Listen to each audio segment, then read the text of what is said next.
Hello everyone, welcome to the Bong tasty hub. আজ আমি tiffin বা জলখাবারের রেসিপি আপনাদের সাথে শেয়ার করব। রেসিপিটি হলো চিড়ের পোলাও। 8 থেকে 80 সবারই খুব পছন্দের খাবার এই চিড়ের পোলাও। তো চলুন ভিডিওটি শুরু করা যাক। এখানে আমি 1 কাপ চিড়ে নিয়েছি, আর পোলাও বানানোর জন্য লম্বা ও সরু ধরনের চিড়েটা কিনবেন, তাতে পোলাও ভালো হয়। মোটা আর পাতলা যে চিড়েটা থাকে সেটাতে পোলাও একদম ভালো হয় না, ধোয়ার পর বেশি নরম হয়ে যায়, তাই চিড়েটা আপনারা একটু বুঝে কিনবেন। চিড়েটাকে আমি 3 থেকে 4 বার ভালো করে ধুয়ে নিয়েছি, এরপর জল ঝরানোর জন্য রেখে দিয়েছি। একটা প্যানে দিয়ে দিচ্ছি 1 চামচ সাদা তেল। তেল গরম হয়ে এলে এর মধ্যে দিয়ে দিচ্ছি চীনাবাদাম।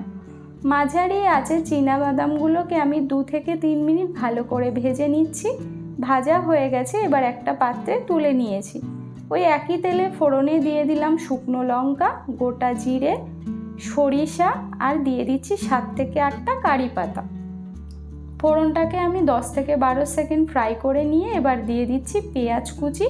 একটা মিডিয়াম সাইজের পেঁয়াজ কুচি করে নিয়েছি। পেঁয়াজটাকে 1 মিনিট ভালো করে ভেজে এবার আমি দিয়ে দিচ্ছি গাজর কুচি আর কাঁচা লঙ্কা কুচি। ঝালটা আপনারা আপনাদের স্বাদ বুঝে ব্যবহার করবেন। গাজর আমি পেঁয়াজের সাথে আরও 1 মিনিট ভালো করে ভেজে নিয়ে দিয়ে দিচ্ছি ক্যাপসিকাম কুচি আর রেড বেল পেপার দিয়ে সমস্ত সবজি আরও কিছুক্ষণ ভেজে নিচ্ছি। আর এই সময় ফ্লেমটাকে লো টু মিডিয়ামে রাখবেন। দিয়ে দিচ্ছি সামান্য হলুদ গুঁড়ো, দিয়ে আরও 1 মিনিট ভেজে নিচ্ছি। তো এখানে সমস্ত সবজি খুব সুন্দর করে ভেজে নিয়েছি।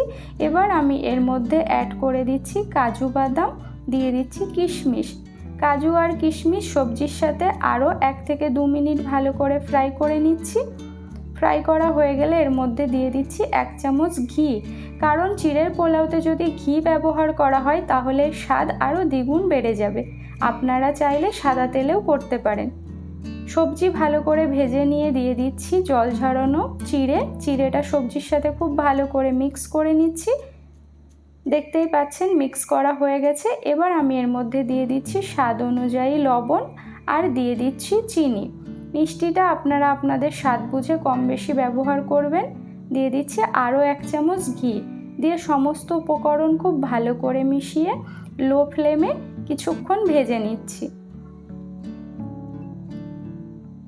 দেখতেই পাচ্ছেন কতটা ঝরঝরে হয়েছে আর দেখতে কতটা সুন্দর হয়েছে।